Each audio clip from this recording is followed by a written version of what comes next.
This episode is brought to you by Bevel, the first and only shaving system for men with coarse, curly hair. Now, Bevel is clinically proven. 4 out of 5 men reported reduced razor bumps, discoloration, and irritation. And they sent me this kit. I got to tell you, it would make a perfect gift. The way it arrives, I've used it. I love it. I love the packaging. So if you want to get your Bevel shaving kit, go to getbevel.com today. That's GETBEVEL.com. Hey, and use the RU code for a 20% discount. That's RU, R-U, for 20% discount.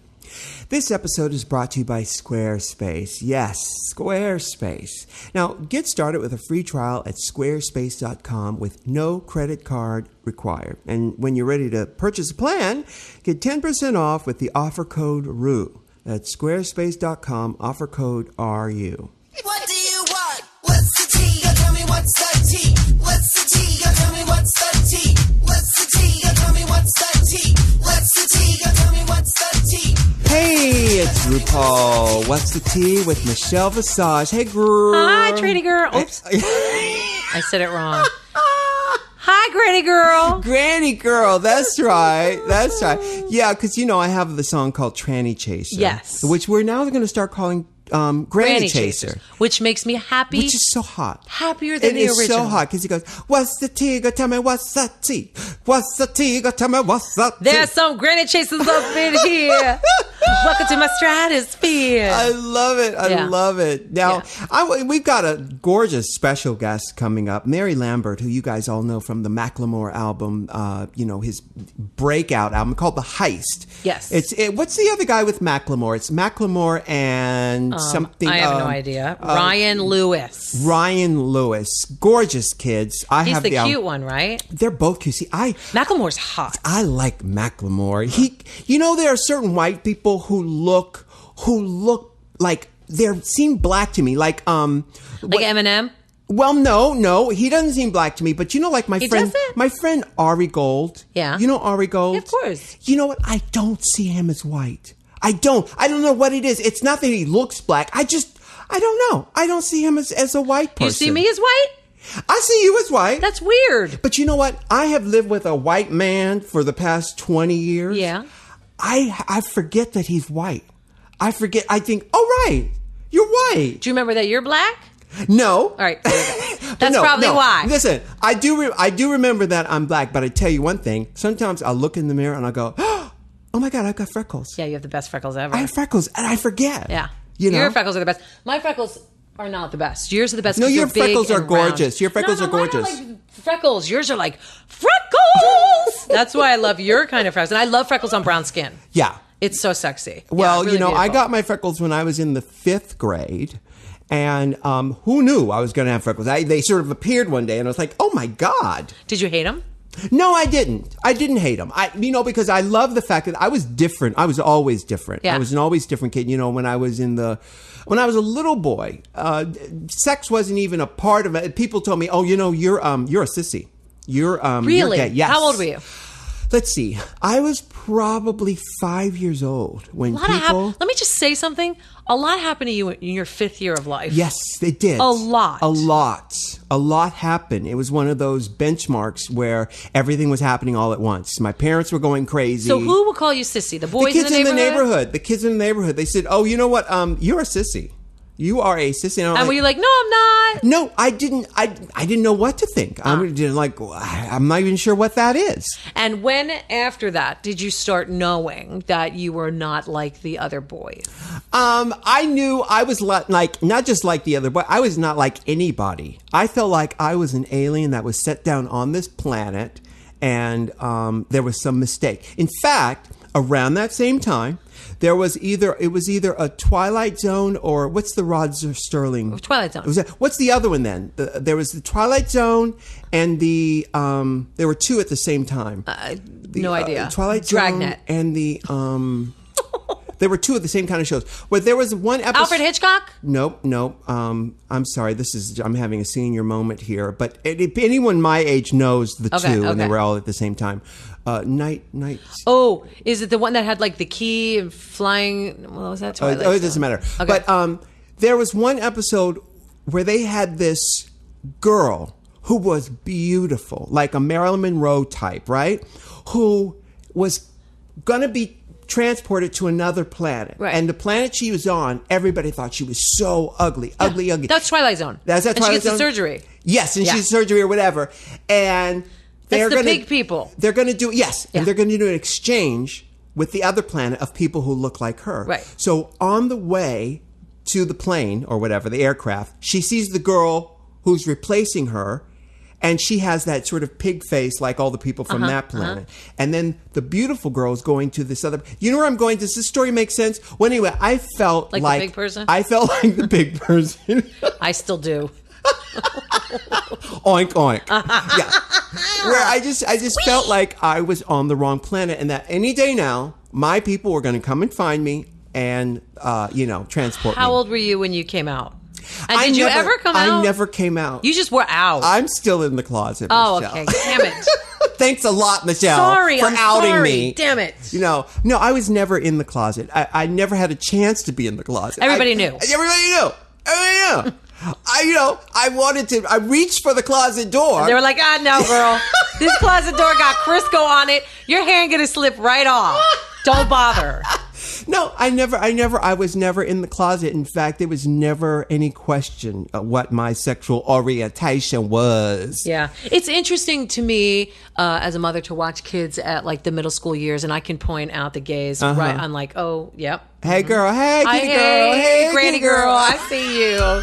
I got your number. They don't know it. Yeah. Some do. Yeah. Some don't. Right. One of my daughter's friends has like One Direction phone cases, and she's like, it's okay if you're gay. And he's like, I'm not gay. She's like, you have Harry Styles as a screensaver. Hot. You're gay. Yeah. But they just, they aren't ready to face it, or they don't know because sex hasn't entered their mind. Well, they're looking for their own identity. Yes. And God bless them. You find your place. But, and we talked about it's a very confusing time for kids. Oh, my God, yes. Boys and girls. Yeah, you're looking for an identity, and, you're propelling yourself out there. In fact, I always talk about pop stars are, young people can't articulate their identity or who they are or what they are, but they can point and go, oh, Britney, that's who I am. Or right. Harry Styles, that's me right there. Because they can't articulate their identity. So they can point.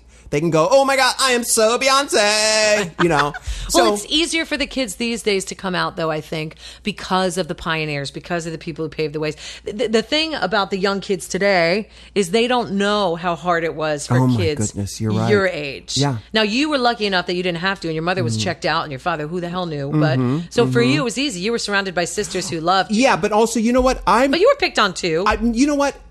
Very little, believe it or not, very Lucky, little. You know lucky. what? I am charming, and I can say that. It's true. I've made a living being very charming. I am a charming person, and people have always been kind to me. Believe it or not. That's luck, too. It's very lucky. Yeah. I was never bullied. I was never bullied. I was never beaten up.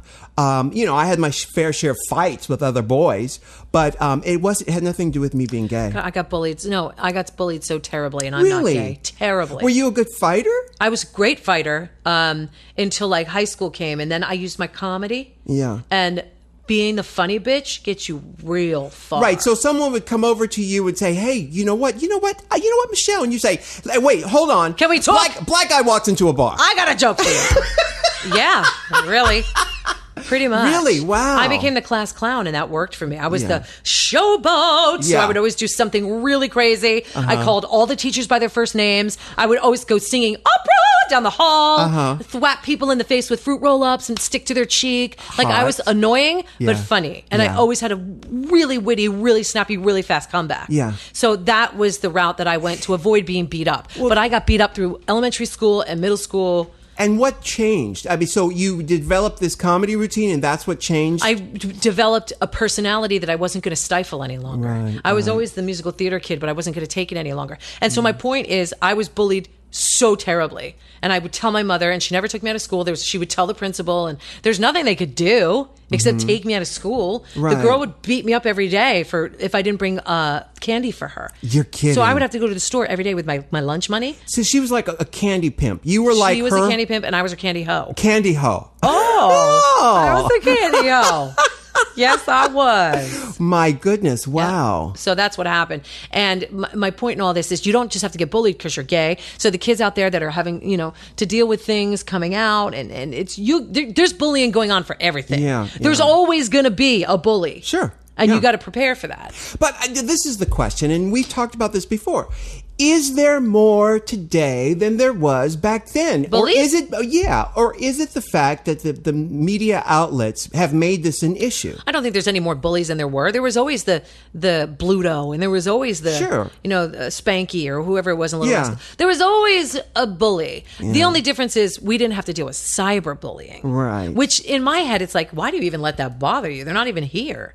I can't believe it drives kids to where it drives. Well, but again, like we said, they're creating their own identity, and that identity is ego based, and it's still so fragile. Any identity based on the ego is very fragile. But kids, you are so much better than what people say about you. Oh my God, these people on the internet that bully, they don't even matter. It's got nothing to do with you. But they can't. It's a power trip for them. They can't hear that. Those kids can't hear that. They think that everything that everyone else says about them is the gospel and that it's unchangeable. My youngest values her worth on how many likes she gets on an Instagram You're photo. kidding me, right? I'm not kidding you. Yeah. And she'll cry and say, I only got 47 likes. And I go, are you?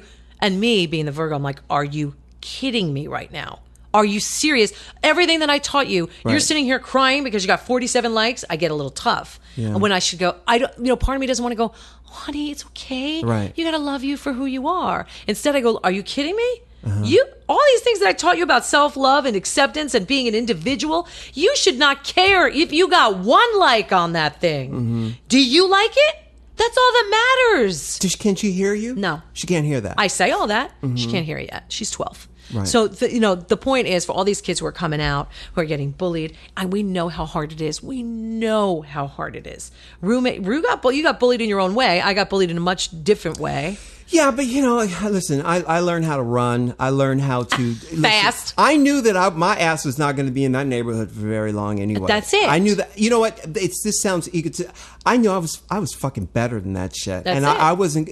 Your ass was going to stay in this neighborhood. My ass was going to get the F out of there. I was going to, and I did. So all the kids that are being bullied or being picked on, you know that this is not your place forever. This is so temporary. This pain is temporary. This all will pass. I don't want to use against butter, but we promise that there's a future out there that does not have this written all over it at all. Yeah. And when it's your turn, you'll see. You're going to move on. You're going to grow up. You're going to see how beautiful your life is. And all this is making you stronger. Yeah. You just have to know what you're worth inside. And it's so much. This has nothing to do with you at all. It has to do with them. It has to do with them. So I got to tell you, our special guest is Mary Lambert, who we all know from the Macklemore album. And she is an out lesbian, and she's very young and comes from a religious household. And she's starting out her career out and about. I love that, which is pretty heroic. I mean, still, because today, the marketplace is more narrow than ever before. She's got a new album coming out, and it is out, and to start a financial venture, to do an album where you want people to buy it and to be out it's still taboo. Brave. It is brave, and it's still a taboo, even though there are lots of out lesbians, Katie Lang and Melissa Etheridge, That's lots. Well, but the thing is, with young people, they didn't in the beginning of their career. That's right. Neither one of them did.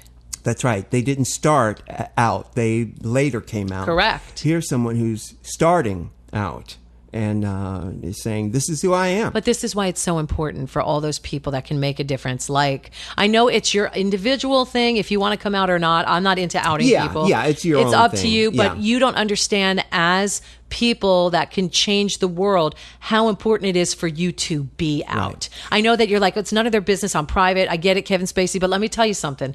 The thing is, you can make a change. Ellen DeGeneres made a change. I like make. Make a change. Rosie O'Donnell make a change. These people, you're making change. Anderson Cooper, you're doing good things. Do you have change for a 20? I can make it. You can make the change? It's in my purse.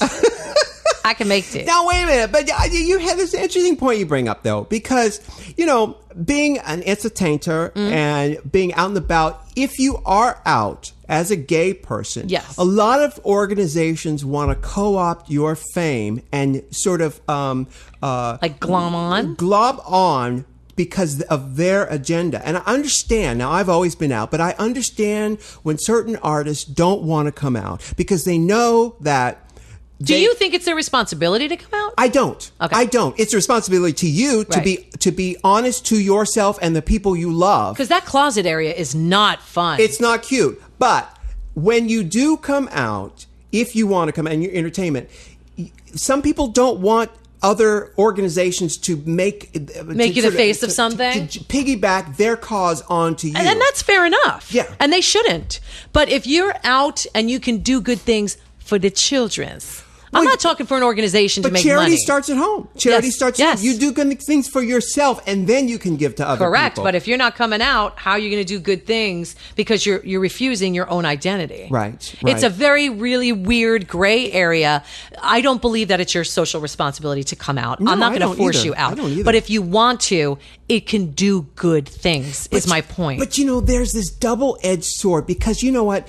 Gay press will speculate on people being gay or not as if it's like, and they will shame you. Say, oh, she must be gay. Look at that. What she's like. Remember that congressman or whatever who's saying, look at them gay pants that he's wearing. He needs to come out. And then on the other side of it, and this man they're talking about, who knows? He doesn't. He says he's not gay. You know what I'm saying? So they're actually shaming him for the thing that they want him to be. Does that make sense? Yes, because what you're doing is trying to make sense of the media. That's never going to happen, honey. Right. Because everybody has their own spin on things. Everybody has got their own negative spin. If somebody is succeeding, it is their so-called gay media or not. To take somebody down. Gone are the days where people support each other and lift each other up. Right. I look to the gay media to lift each other up. But Michelle, that thing I just said, did I make that clear? Do you understand what I'm talking about? Yes, they're shaming their own people because they're not coming out. Right. But instead of saying, it's first of all, it's none of their business. But they're shaming them for being gay or for being flamboyant. But not coming out. Right. But so it's almost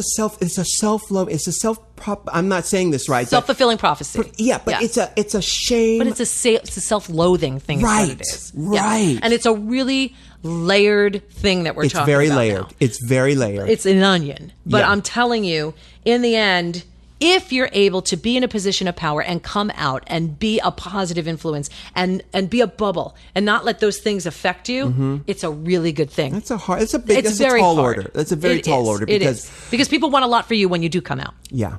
And I get it. And then when you don't give it, they're going to shame you. Yeah. And they're going to say, well, she turns their back on the community. She don't give back. Right. How come I never see her at a gay pride parade? Right. That's bullshit because they don't see what you've done, and not you in particular, but I'm saying you plural in the gay community, what they do.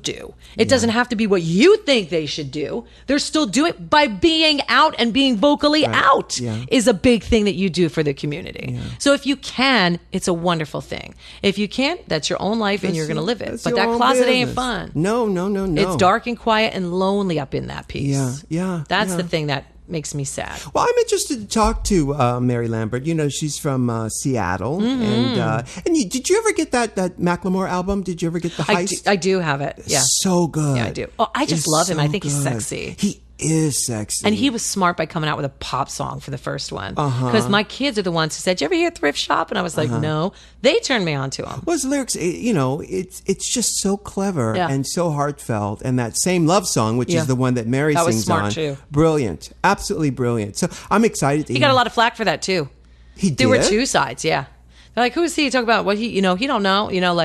That's what I'm saying about instead of lifting up, we tear down. And it's not just the gay media. It's, you see black on black people doing it. You see, smart people doing it to other intelligence. It's crazy. We don't lift up the way we used to. Well, I'm still waiting for my NAACP award. You ain't getting it, girl. I'm not going to get it. Because you're a white woman. Well, when you go back black to your roots, then you'll get it. I'll get it before you get it. Being a black woman. Well, so right. So we've got Mary Lambert coming up. So you guys stay tuned for that. Yeah, let's talk to her. Now, before we talk to Mary Lambert, let's take a minute to talk about Bevel. Now, Bevel is the first and only shaving system for men with coarse, curly hair, though it's actually a product for anybody who shaves. Anybody can use it, and everybody will have an incredible experience using it. It is this sleek stainless steel razor that comes in a box that is so beautiful. It's so well put together, and it works. It's designed from the ground up to give you a smooth, bump-free shave. Now, they sent me this kit, and I got to tell you, it is gorgeous. Beautifully made, and even the unboxing is a delight. You get this super slick stainless steel razor, a shaving brush, priming oil, shaving cream, restoring balm, and 20 bevel blades. Now, Michelle and I talk about inspiration all the time, and the CEO of the company, Tristan Walker, is definitely one of those people. He grew up in the projects in Queens. Hey, Queens! And was raised by a single mother. After earning a scholarship to Stanford Business School, Tristan got a job at Foursquare, our friends at Foursquare. The company was in its infancy then, and he loved the app so much he wouldn't take no for an answer. So, a month after moving to New York and joining Foursquare, he became head of business development. Foursquare became a sensation. Tristan then created Bevel because nobody was making shaving products for men with coarse, curly hair like us. And boom, there you have it. Bevel was born. Now, he's someone who's blazing paths for entrepreneurs of color in Silicon Valley, where no one else is, and blazing paths for all of us trying to find a gorgeous shave. And he did. Now, to get your Bevel shaving kit, go to getbevel.com today. That's GETBEVEL.com. And use the RU code to get 20% off. All right, our special guest is here. Yes, from Seattle, right? Yeah. Seattle, Washington. Now it makes sense. Yes. You just put the missing puzzle piece Really? together for me. Really? Yeah. She's total Seattle. Totally. Look how pale she is. It's true. She's got the I'm like a ink. vampire. She's very kind of hippie-ish. Yes. Yeah, she's total Seattle. Mary Lambert is here. Hi. Yeah, hi. Now, listen. Okay, you've got a new album coming out. What's the album called? It's called Heart on My Sleeve. Heart on My Sleeve. Do you wear Yeah. your heart on your sleeve? Absolutely. Yeah, I've always been told that since I was a kid. And I tried to be tough. There was like a year I was like, I'm going to be a bitch. Really? And A year. It did not work out well. Was it a didn't high school like year? it. No, it was I was dating this girl who was a little mean and it was just her personality. She was just a little more callous, Yeah. And so I was like, well, if we're going to be together, I'm going to be mean too. And so but I didn't like the way that the person I was, Right. And so, What I've sign come are back. you? I'm a Taurus. Oh, a Taurus? Are you May 20th? I'm May 3rd. May 3rd. Yeah. So I'm sort of on the cusp. Right. Wait, no, it's not of cusp. Aries? No, I lied. No, you're No, not. it's right in the middle because Aries is Pisces 20. and... No, Aries comes before. Okay.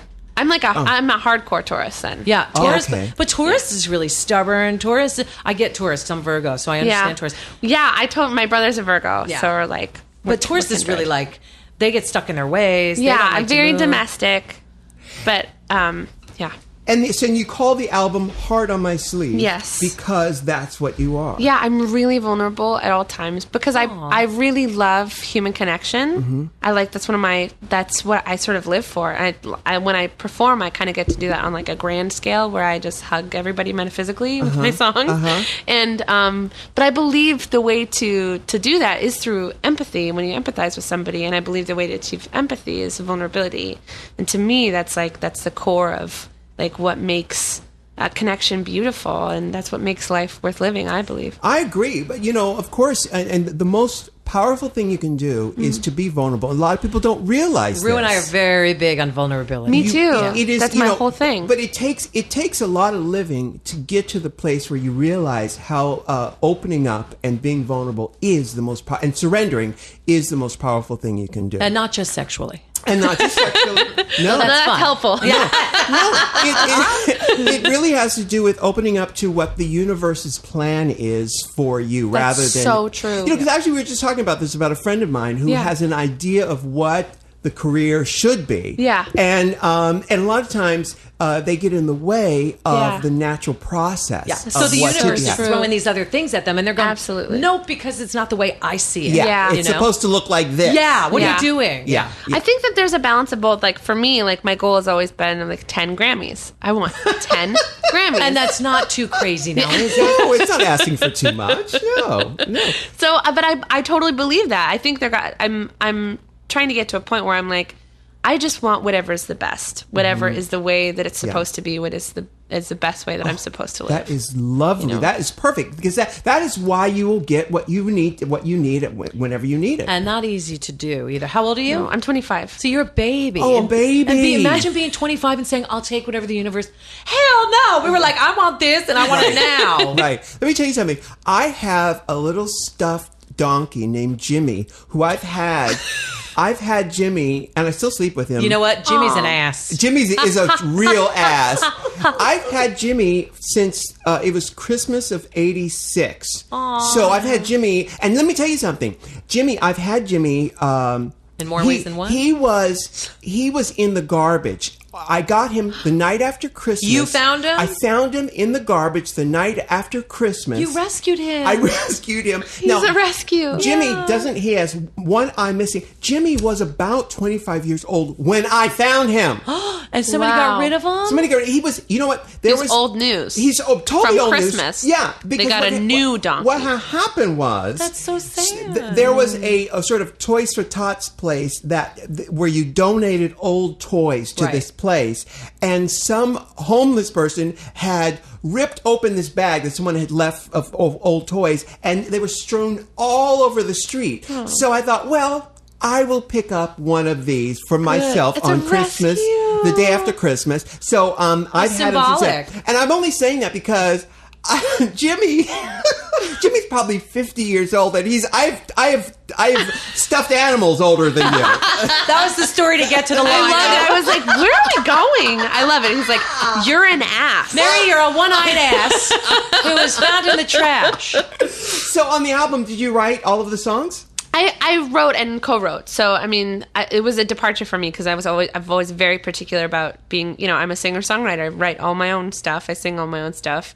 And so, but for this record, I wanted to make a pop album. That's been a dream of mine. I'm a huge fan of, actually, Teenage Dream is one of my favorite albums. And I also love that almost every song on that record was a single. Yeah. And to make it commercially viable was something I really wanted to do.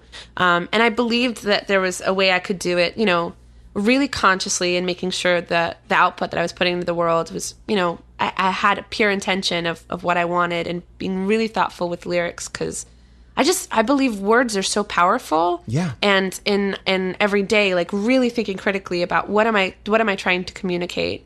And then I think music's the same way. I think it's really flippant to believe that music and lyrics don't have that same gravity because it's being broadcasted to millions of people. Yeah. And so that straight into their earphones, and Yeah. it's such a personal thing. When I'm listening on the train or in the car, it is such a personal thing. And the thing that makes me go back to a song has to be on a personal level like that. And I have to tell you, I'm going to use Mariah Carey as an example. Okay. Because of all the songs, now Rue and I have had our agreements and our disagreements about Mariah's music over the years, but the ones that I always go back to are not the hits. The ones that I go back to have the words that have touched me. Wow. And some of the lyrics were so deep on some of them that I was like, this is exactly what I need to hear at this moment. Wow. Show me on the donkey where the songs have touched I will show you. Bring Yeah. Jimmy and his one eye over here. Yeah. Does it hurt? Is it like when I touch you here? Not like what happened when I touch you. How about here? Mary Lambert Are you is- nervous?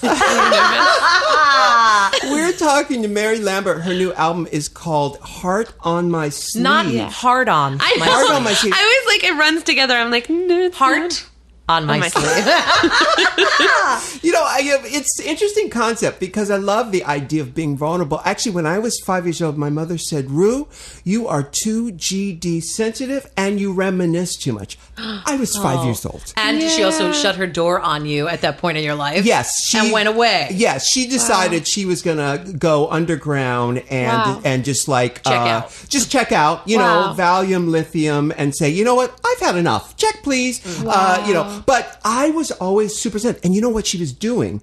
What she was trying to protect me from the same road that she had gone down. She was trying to toughen me up. Yeah, totally. Because she had gone through the same thing. But that doesn't work for sensitive people, I find. Right. Sensitive people I have 2 Pisces daughters. They're going to go through what they go through. They're not going to be the hard ass that their mother is. You can try, and I want it so bad for my kids. And I say, man up, stop crying, and I try to, because when I see their vulnerability, I want them to be able to tap into it, but I don't want it to lead their life because people take advantage of vulnerability. So So there has to be a medium where you can be able to turn it on and turn it off, which I think what you were trying to do with your ex-girlfriend. Mm-hmm. You got into that relationship and you're like, well, I want to be able to have that mechanism where I can turn it off if I need to, so you protect yourself. Right. That's what your mom was trying to do. Exactly. Now, Mary, are you able to do that now?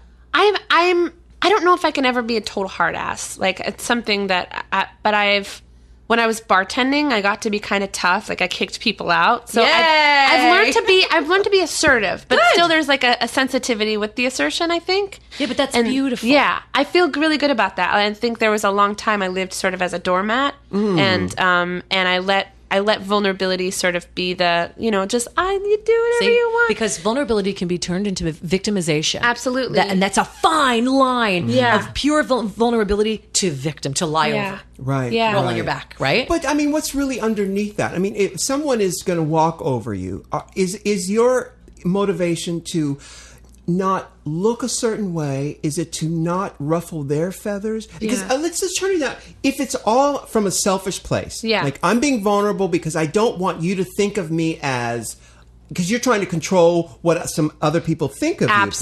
It's or all, do to you. It's all about like, I just want everyone to like me. And I don't. That's where it comes from. It's absolutely that. I've always been sort of obsessed with that. And now I'm in this sort of like the pop culture world where I'm like, God, I want everyone to like me. But there's a point to where I'm like, I think that I have to, it took me a long time to really even like myself. And so a lot of this album is like that journey of really like self-love.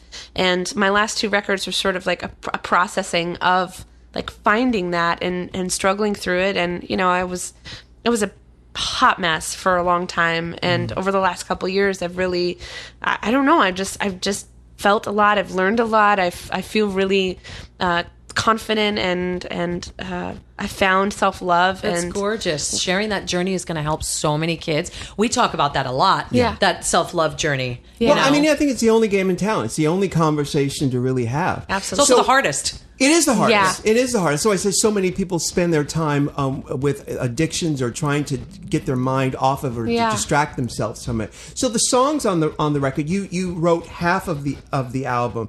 Do they deal specifically with all of these issues, like you and your ex-girlfriend? There are some songs like that because this is spanned. I actually wrote the record as we were recording. All of these songs are like within the last 9 months. You're kidding? So you wrote in the studio? Yeah. Wow. I wrote all these songs in the simultaneously. studio. Yeah. Wow, that's a lot of thinking. It was so good. It was like cathartic for you. Yeah. And I went through so much as we were making the record because I left that girlfriend. And that I just felt so much guilt from it. So there's definitely a song where I'm like processing it, and I cried through that song, like even tracking it, I couldn't get through it. So we had to sort of clip away to find the ones where I wasn't crying through it. And so, but it was a really important song for me to write and get through. And what song and I was feel that? a lot better. Which one? It's called Wounded Animal. Uh-huh. Heart on My Sleeve. Kill Me Now Yeah. by Mary Lambert. Yeah, no, it's called Cue the Sniper by Mary Lambert. Razor But blades, please. it's sort of like Wounded Animal was sort of the way that I carried someone's heart. Right. Like I was just so like, I don't want to do anything that I'm not supposed to, and I'm gonna change myself to sort of fit in this, this. Was your world. family dynamic like that? Because I find that we end up emulating relationships. We emulate family dynamics in relationships Yes, so we much do. later. I think that's why it didn't work out. Actually, is that my family's really sensitive, and like it's like playing Operation all the time with my family, which is like that's where I come from, is this really deep sensitivity. And Were you guys tiptoe around each other? yeah, I think so, because she definitely modified herself too, I believe. The girlfriend. Yeah. But in your family, you tiptoed around your feet. Is that you said? No, it was like no. Operation. Well, I mean, in a way of like really being conscious of what you're saying you're- to somebody, right. and being careful with your words, Right, right. And then I met my dream girl this last year too. So it was like as things were, as I closed that door, it was like the universe, It's the way it is. If you can't open up that next door until that other one is shut. You can't be emotionally involved with somebody and expect the purity of something new to be real and authentic until that door is shut. That's why so many people will start, well, I'm dating, but I can't really go there because I'm not ready. Well, you're not ready because you're not emotionally unattached to that last one. Right. Yeah. That's But why you're not ready. How much time in between these relationships? Because it always took me a long time to get over. I think that depends on the person. Yeah. So. I actually, the way that I sort of feel about this is like, I feel like I grieved the moment we met. Like I didn't, there was never, I mean, we were very open that we didn't have an emotional connection. The last which is, one. Yeah, which is so bizarre to me now. I was like, I was in a 3-year relationship with somebody I didn't have And you got so an emotional wounded from it and you weren't even Yeah, emotional. and so it didn't take a lot, I think what I did feel was a lot of guilt and for someone that was so invested in me as well. It didn't take a lot. I don't understand. You said that you got into the 3-year relationship because you didn't have an emotional investment in. Was she more in love with you than you were with her? I pursued her much more than she pursued me. She tried to break up with me like 3 times. But you pursued her, yet you had no emotional attachment. Yeah. Explain. She was, this Was is it the just other sexy? thing. Yeah, she was really cool, and I'd never been cool before. So you wanted to hang out with the cool girl. I did. She was really cool. And part of this, because you became famous, like a worldwide famous, all of a sudden. Yeah. Did this relationship happen before that or after that? Before. Before that. Yeah.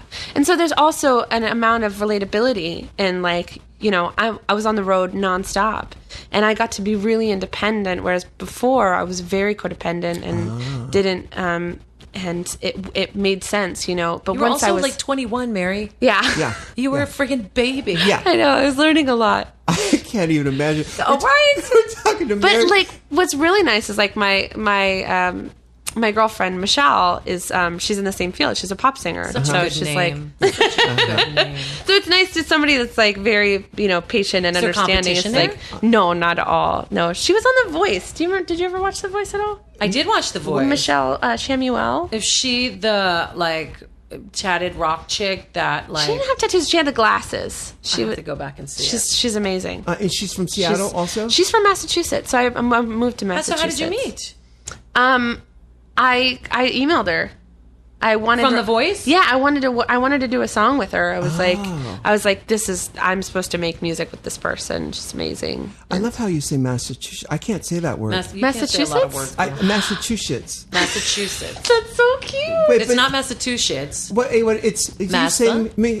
What? Yeah. Massachusetts. Yeah. Okay, you say it, Michelle. Massachusetts. Mash. Mass. Chew. Sets. Like chew. Chew. Sets. Massachusetts. Yay! You know what I can't say? Is Worcestershire sauce. Oh, Worcester. Yeah. Worcestershire. Worcestershire. Or I have a really hard time saying Arnold Palmer. Arnold Palmer. Arnold. See, New Yes, Jersey. see, now I think I could say it before you said it, but now I don't think I could. Arnold Palmer. Arnold? Arnold Palmer. How about the Arnold person who Palmer. teaches dance class? I don't know. And puts together dances on stage. Choreographer? Oh, yeah. Can you not say No, choreographer? but she taught me that if I emphasize that E, I can do it. Choreographer. Yay! Choreographer. Yeah. Used to be, and that is a choreographer. I used to say choreographer. That's amazing. I love that. So now the album is called Heart on My Sleeve. We're talking to Mary Lambert. Now, everybody knows Mary Lambert from the Macklemore album. Mm-hmm. How did you get involved with that? I like that you say Macklemore. Isn't that how you That's say how it? you say it. I say Macklemore. How do you say it? Macklemore. It's Macklemore. What do you say? It's Macklemore. Mackla? Yeah, Mackla. I had to learn that. Somebody told me I thought that. it was Macklemore. I did too. It's Macklemore. That's Who okay. says Mackla? I'm sure he doesn't mind. Yeah. You can call him Macklemore. whatever he wants. He's a Seattle boy too. Yeah. Did you meet when you were there? Absolutely. Oh, that's amazing. Yeah, well, I do spoken word. That's part of what I do. And so basically, I think all the music communities in Seattle are really close and tight-knit. And I was You all have that same tan. The Pacific Northwest I know, he's glow. really pale too. So I had won the Seattle Grand Slam. Awesome. I remember someone was like, "Are you just really good at breakfast, or what is That sounds good. Yeah, let's go to dinner. I know. That sounds awesome. Breakfast. And then and I was also at the time I was really exploring I felt like I was sort of a walking contradiction because I was a Christian lesbian. Christian lesbian? Yeah. Wow. And that's hot. It's a lot. There's lots of that, but it is a walking contradiction because you want to love Jesus, but then you have the people over there going, you're an abomination. Right, Yeah. right. It's a tough thing, which is why I always say it's way too much for you to handle here on earth. Let them deal with it later. Yeah. You just go on living your life. You right? live your Yeah. life. That's right. So what makes you? I believe in everything, but Yeah. why a Christian? Were you raised that way? Yeah, I was raised Pentecostal. Oh, that's Oh, wow. heavy duty. Yeah. And with snakes and speaking in tongues Yeah, and stuff. speaking in tongues. Oh my! Oh, I don't want me to mock it. I'm not mocking anything. No. Because my natural inclination is to go speak tongues. Well, I mean, it's an intense. I mean, that fundamentalist sort Do you of speak belief. in tongues? No. I'm not Pentecostal anymore. Did your family? Did they do that whole fundamentalist thing? Yeah. We left the church when I was around 6 or 7. So I just remember being a kid In going the dark like, of night? Did you leave being in the like, dark of "You night? guys are so weird." We got ostracized from the church. No, it was really why? crazy. Well, my mom was going through a divorce, and because no. you do not divorce your. So what was it like when you came out?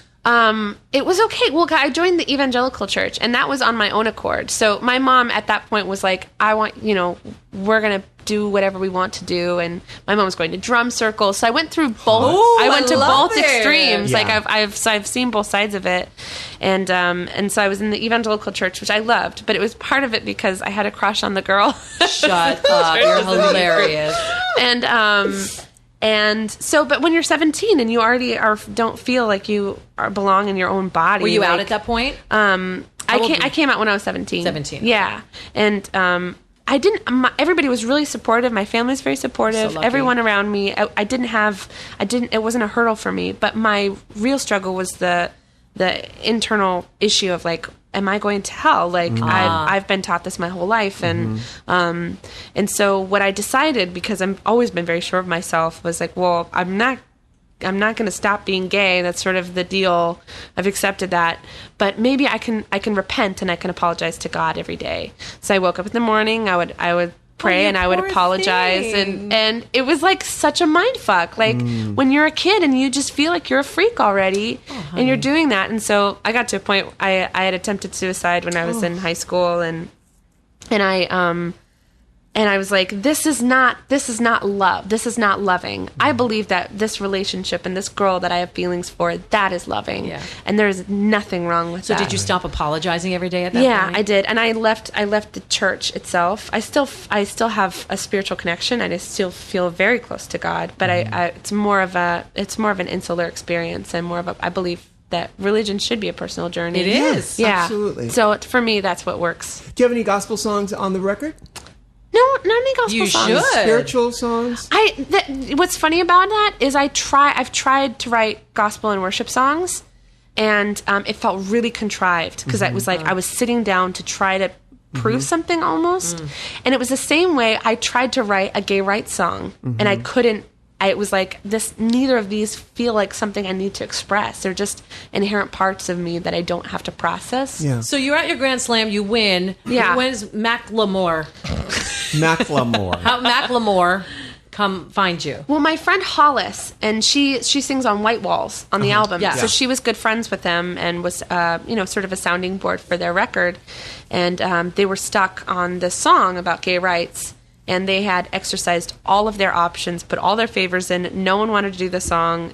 It was like I was an absolute last resort. They didn't know who I was. And she played them, I think, a YouTube video of mine. And they're like, fine, we'll send her the record.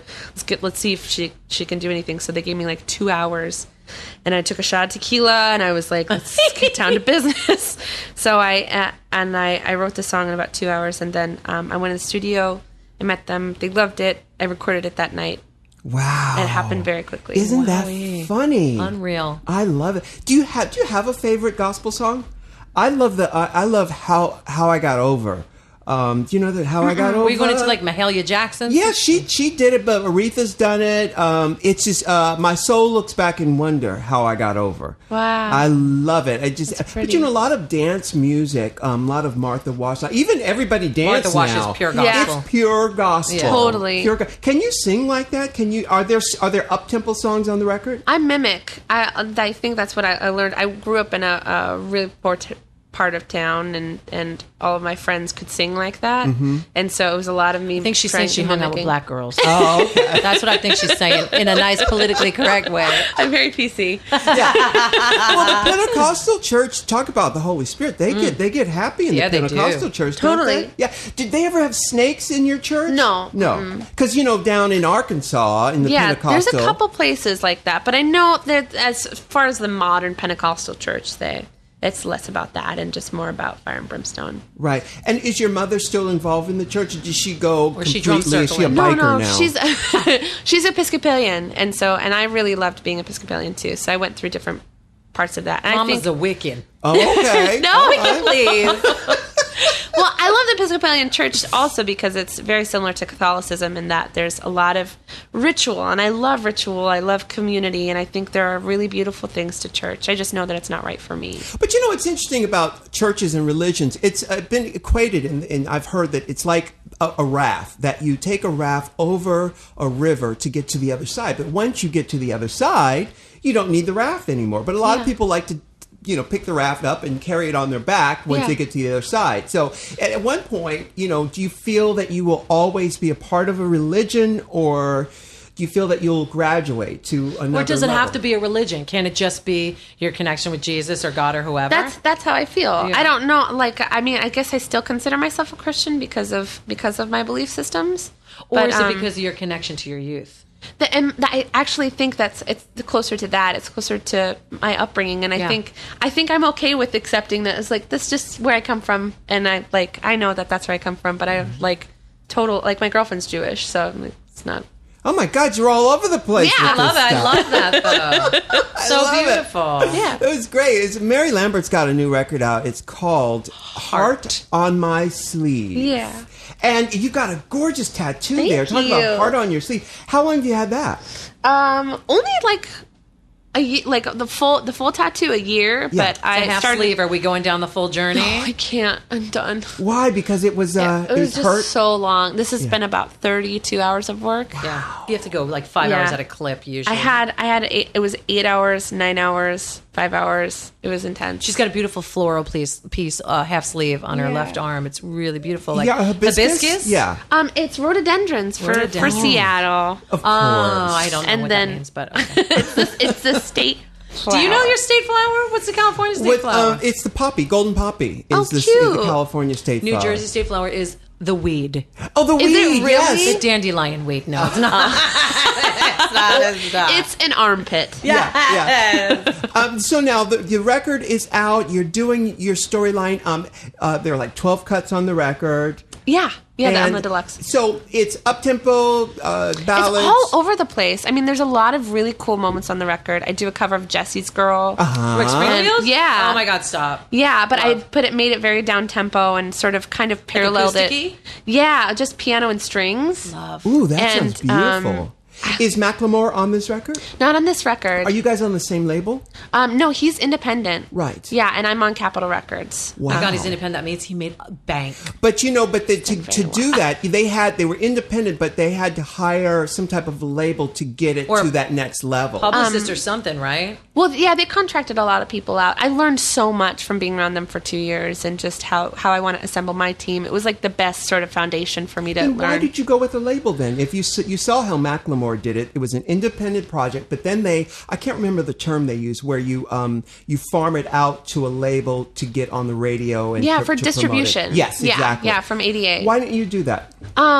I saw how much this is going to be Is funny. this a Katy Perry moment because of Capitol? Because you're on Capitol? Do you say you're on Capitol Records? Yeah. Is it because of your love of Katy Perry and she? I mean, not really. Okay. But I think it was mostly because I saw how much work they did individually by themselves. And I understand that they made a lot more money. To me, it's not so much about that. Like, for me, it's like... Work smarter, not harder? Well, no, I mean, they did it the way they wanted to, but Good. it's not. I don't think it's a formula for everybody. And so for me, I wanted a full, massive building behind me. I wanted to go global. But you pay for that, though. Absolutely. I was watching some reality show the other day, and the girl Braxton Family Values? It was probably or R&B Divas or something. But the girl was saying, "Well, my label, they threw me this gorgeous album release party, Which will be recouped. It's all recouped. It's so funny. Check for you guys out there. What that means is that she will have to pay for that. Paying for it. They are not throwing you a party. They're throwing you a party with your money. On your dime. So On true. your dime. It's And- funny. There's a lot of funny elements to it. Like I got into New York and I'm like, this hotel is very nice. And I was like, wait a minute, where's the Holiday Inn? Yeah, we're staying in the Holiday Inn. Right. No, it's a funny thing, especially in this day and age with labels and the fact that even labels still exist. It is so different. Yeah. Yes. So Dramatic. From back then, from in when we my had- day when I was signed to Warner Brothers. I was A&M. I don't even think they're a label anymore. No, they're not. They were eaten up See, by there you go. somebody else. Sony The BMG. merging is really crazy. Insanity. Yeah. But the reason I signed with Capitol too is they sought me out because of my spoken word. And so I really loved that someone understood what I was about and what I wanted to put out in the universe. And it was like, I'm like a chubby lesbian that wants to talk about body image and gay rights, and they're like they're cool with that, and they're like so supportive and want me to do spoken word and just sort of let me make this record the way that I wanted to. I'm in control of everything that you see, like gorgeous. with the record that's Is on the there record. spoken word on this record? Yeah, there's one track that has spoken word on it, and then there's I have like a segment that has like just a bridge that has a spoken word. Was there ever a point when you thought, you know what, I'm not going to come out as a lesbian until maybe my third record. I'm going to save it a while. Did you ever consider that Never. at all? No. When I was 17, I was like, this is my identity. And I originally was going to teaching, so I was actually applying to graduate school when I got the call to Same Love. Wow. So you could always do that, honey. Yeah, There's always totally. time for that. Yeah, so I felt good about it. But I remember making a very conscious decision. It's like, when I'm a teacher, I'm going to be an out teacher. There's no I question love about that. I think that's your truth. Yeah, absolutely. And it's beautiful that you're able to live that truth. And what's even more beautiful is to have a family rally around you, because I see so many kids that not only don't have the families disown them. Yeah. So it's a beautiful thing to be able to have a family rally around you and your truth. My support system's amazing. Does your mother sing or your father? Yeah, I'm actually Mary the Fifth, and all of the Marys all sing and play piano. Wow. And my mom's an amazing writer, but she has pretty intense stage fright. Oh. So that's Now, part of I it. heard that you had stage fright. Is that true? No, you not don't. It even must be the close. mom. Yeah, my mom is stage fright. I see. I'm like, put me in front of anybody. I'm like, don't make me sing. I won't do it. No. Do you guys want me to sing In live? the key of C, please. Well, it was great talking to you, and I'm so excited for your success and to see where you're going. And you represent a new generation of people who decide that I am going to tell my own story. I'm not going to let society Love that. tell me what I should do, Yeah. or a label or whatever. And I love it. It's so encouraging, especially someone like me who had to sort of, make a way for it. There weren't people. You are a trailblazer. Well, like before I go, Amen. You're phenomenal. And I remember watching you when I was growing up and being like, that is fucking cool. And it was like my first sort of introduction to any other way freaks? of to something outside of the Pentecostal church, Oh my goodness, that's really outside. But I loved it. I thought you were beautiful, and there was just so many. I was just inspired by you. Oh, but you were able to watch TV and stuff like that. Once we left the church, what do they call it? What do they call? Secular. Yes. Yeah. Wow, thank you. That's so sweet. I love that. I got to tell you, I've always worn my heart on my sleeve. Mm-hmm. I've always followed my heart, and there have been some knocks along the way, and there's a price you pay. Absolutely, but the risk reward is just the capacity for joy. Because of that capacity for sorrow is exponential. Yes. That's what I love. And there's a fearlessness to that. Oh, and there's a naivety, I can't say that word either. Naivete, you're yes, close. To that. But I couldn't do it any other way. Couldn't do it any other way. Me neither. Well, we're excited for you and excited for Heart on My Sleeve. Heart on My Sleeve, Mary and your Lambert. new relationship, which sounds lovely. I can't wait to go Google Michelle. Yeah. She's a cutie. She's a you. cutie pie. Yeah, and the music that you make together too. I'm excited. And is it MaryLambert.com? It's MaryLambertSings.com. Mary Lambert Sings. There are Isn't Mary Lambert the 200 Mary movie Lamberts. director? Didn't we ever talk Yes, It was from a Pet movie. Cemetery, and she Yes. directed Madonna's And like. Madonna Yes, Reggio, the video, that's right. yes. Yes. And I was like, oh, we're very different. And there's also Mary Lambert that's a children's singer, and I was. Those are fun. I love crazy Yeah. children's singers. Yeah, children's she's singers. Oh, they're she's crazy. from Canada. Like Lori whatever. We don't have to get into it, but Yeah. I want to do a children's album oh, it's eventually fun when I have kids. Just be wacky and wear funny hats and wear like feather love boas. it. Yeah, love it. I love watching them. I would sit and watch. My girls would not even be in the room. I'm like, come back. This is really fun. Nobody's watching it but me. Cute. I love it. Oh, well, thank you so much. Thanks it was for great having that you stopped by, and you're just lovely. Thanks. Just lovely. The best of luck. Thank you. Thank you. Okay, we will be right back with a topic that is very near and dear to my heart. I know it is. It is about some eyebrows. The bane of my existence. All right. Okay. Now, before we discuss taking your eyebrow game to the next level, let's talk about Squarespace. Now, we received some more incredible emails at RuPaulPodcast@gmail.com about your Squarespace websites. This one's from Cameron Garner. Hi, Ru and Michelle. My boyfriend and I love you both in any iteration. I don't know what that means, but I'll go with it. And love the two of you on your podcast. It makes my commutes on the F train in the morning tolerable. Oh, I know the F train. I'm a handbag and accessories designer, and my boyfriend is a chef caterer. He switched his hosting site to Squarespace and redesigned his entire site. And I finally got around to putting my portfolio together online using Squarespace. Thanks for the heads up, and it's an amazing host site. Everything you said it would be, it is. Michelle, I live for the coconut oil too. Oh, that's right. We talked about that coconut oil a few podcasts ago. Love you both. Keep the podcast coming. XOXO Cameron. Oh, that's very sweet. I love that. So his website is CameronSGardner.com. That's CameronSGardner.com. And his boyfriend's website is SaucyByNature.com. I love that. That's so cute. So guys, both these sites are incredible. It makes me so proud to look at them because it means that our listeners are really creative and fun. Cameron's website is great and shows off his chic handbags. And Cameron, I got to tell you, you got to include a store in there because e-commerce is free with all of Squarespace's plans. And your boyfriend, Mr. Adolf, oh my God, the food looks so good on his site. It's making me hungry. He's got a section where all of his press clippings are, and an online store where he sells his fabulous, famous coffee barbecue sauce. Wow, can't wait to taste that. Go and look at these sites and be inspired by them. And if you want a free trial with no credit card required, just go to squarespace.com. And when you're blown away and ready to confirm a plan, just use offer code RU to get 10% off. That's right. You'll be getting a great deal and helping to keep What's the Tea free. Thanks again to Squarespace, and keep sending your websites to RuPaulPodcast@gmail.com. That's squarespace.com, offer code RU.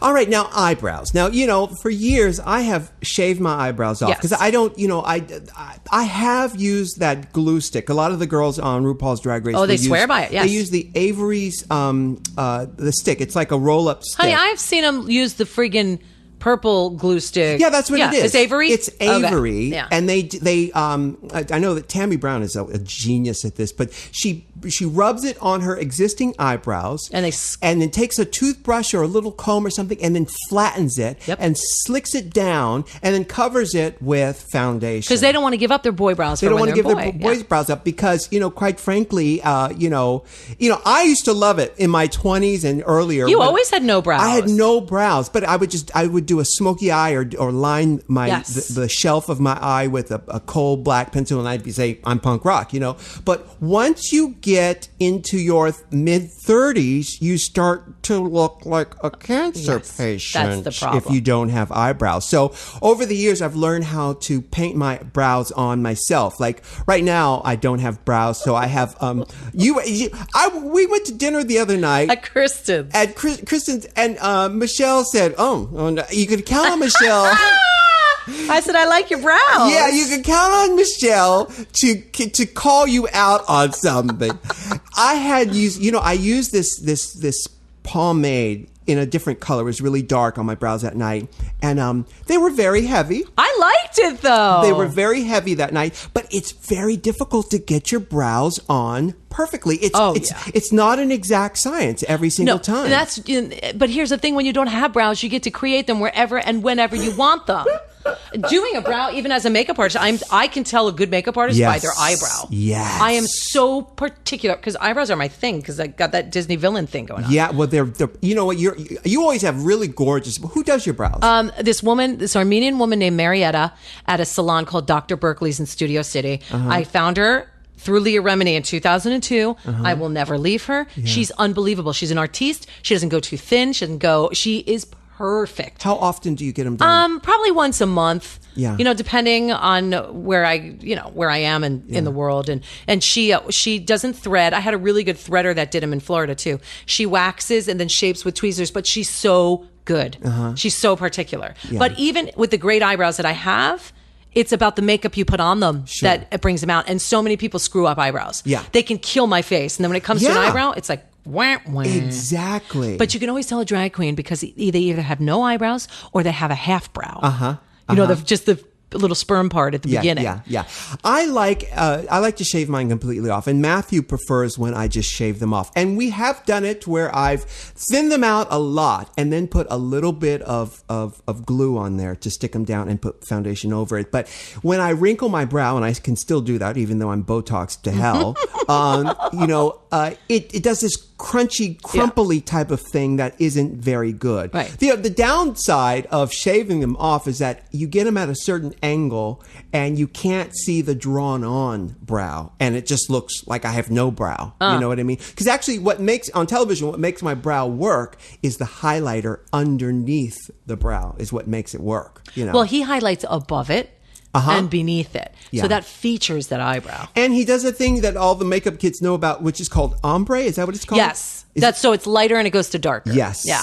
And he's kind of a master at that. He is a master at ombre brows. But if you saw my brow in person, you would go crazy because they are so huge. But it's because the proportion of my face, I need that big brow. When you see it all together and you see me standing there, it's like, oh, that's the perfect brow for you. But if you saw it isolated, you'd be like, damn. Really? That brow is huge. Like you had on the other night. Yeah, like I had on the other night. And this is the other night when we were at dinner. That was, I was out of drag and I painted on, it was a very dark brow, but I painted on this pomade from Anastasia. Oh, I love that stuff. And I love it. In fact, I'm wearing it right now. I love it because, I like to be active and I like to do my thing, but sometimes if I'm in yoga or whatever, my brow will rub right off. Yeah, sure. And before I found this... That's why you need a Sharpie, bitch. Yeah, well, that's what I used to do. I do use that on my mole. You use a Sharpie on your mole? Well, before I found this pomade from Anastasia of Beverly Hills, great, it's great. I would take a fine point Sharpie and individually. The brown one or the black one? The black one. Individually draw on each hair of a brow. Well, 10 minutes later. Time consuming. It's very, very time. And then I have to go over it with a Q-tip to sort of shape it so I have them even. Because even when my regular brows grow in, they're not even. And, because nobody's face is completely symmetric. It was that movie you did that brow reminded me of. The Red, Hot, and Blue. Oh, my God. Not that one. It was the other one. Mother's Prayer. The one with the eyebrows? Yes. Somebody was sick and it was a Mother's Prayer with Linda Hamilton. Yeah. She's dying of AIDS or something. Yeah. Yes. Yeah. I was working at the time. But you didn't do your own brow at that point. No, remember? They came to the radio station. Michelle and I used to work at KTU in New York City. And the makeup people came to New York. They measured my brow. Did they get you... And they gave me lace front brows. Did they give you prosthesis? Are you telling me? Those were not real brows. Those were little lace fronts. Oh, I've seen them. Alaska uses them. Yeah. Oh, she does? Yeah. She loves them. Just because she's crazy. Yeah. And she'll do whatever. Alaska loves that shit. But they're Merkin eyebrows. They're Merkin. They're Merkins for your brow. Exactly. I didn't realize that. Yeah, that's why they look so weird. Like Groucho Marx. No, I did. I look like Groucho Marx. But I loved every minute. I look like Groucho Marx because they were so puffy. And every time I see it, I crack up. Well, in that movie, I tried to diffuse the Groucho-ness of it by wearing glasses. I remember. Yes, but it didn't help. But that's what you do in real life, too, to diffuse your brows. Yes, because sometimes I don't feel it's too hot outside or too humid. I don't have time to paint a brow on. Right. So I've got them right here. They don't have lenses. I will put these glasses on with a thick rim. Those are good. So that I actually hide. You like a thick rim? I like a thick rim. Oh my God. And so I put these on and voila, I can go over to the grocery store and...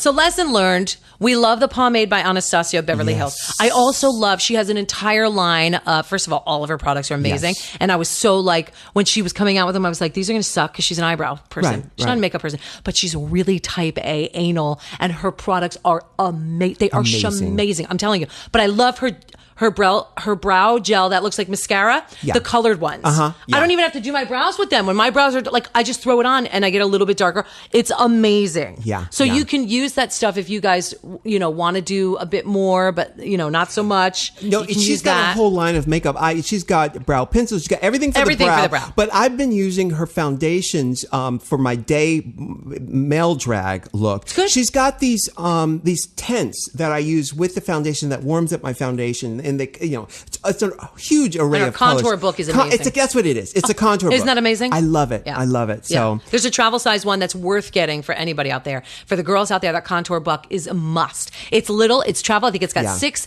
You can contour. You can put under your eyes. It's really great. And her brow products are insane. And if you kids, you dragons out there that are listening, and you're gonna glue it down, then you're not gonna have a problem as a boy. Right. But if you shave, you got to learn how you do your boy brows. But her she's got stencils. She does, but they're very cantina. Yeah, well, I use them. He uses them on me, and they're as for drag. Yes, and they're gorgeous. But if a boy wears them, it's going to be that boy. Yeah, not for the boy, unless unless you're she Maleficent. If you're from Essex in the UK.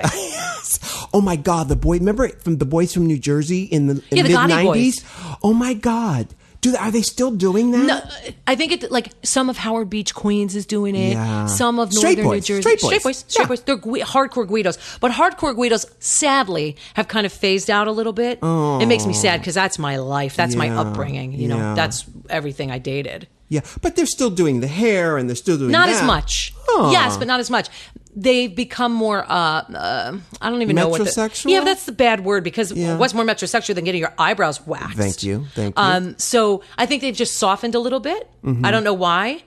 Because the whole Justin Bieber thing and soft hair came around, the Gotti boys were out, and the new kind of softer thing came in. So now they're all trying to look like skate punks. Yeah. Well, God. Well, that's one good thing is that they stopped plucking their brows. Because I got to tell you, I love a big, hairy brow. I know you do. On a man. I love it. So don't pluck your brows. I love a really finely tweezed cantina brow. Really? Not to on date, a man? just on a man. I love it so much. Oh my God, I love it. It makes me so happy. I can't stop looking. It's like one of those things I go, oh, I love you so much. Oh my God. The Liverpool boys with the scouse brows, like I love it. It's all the girly boys. It's not like butch boys. But when you see the butch boys do it, it's even better. Oh my God. Because in the late 90s, that was all there was. Yeah. So, Yeah, and we loved it. Well, there you have it. So the takeaway is Anastasia of Beverly Hills, a whole line of products. Any product. Her brow pomade is so brilliant. I love it. Purple Avery glue sticks for the queens. Yes, if you want to glue your brow down. And then I'm sure there are tons of demonstrations on YouTube for using absolutely. that stuff. So yeah. Well, all right, kids, that was a fun show. It was fun. Beautiful. Until next time. Bye. Bye.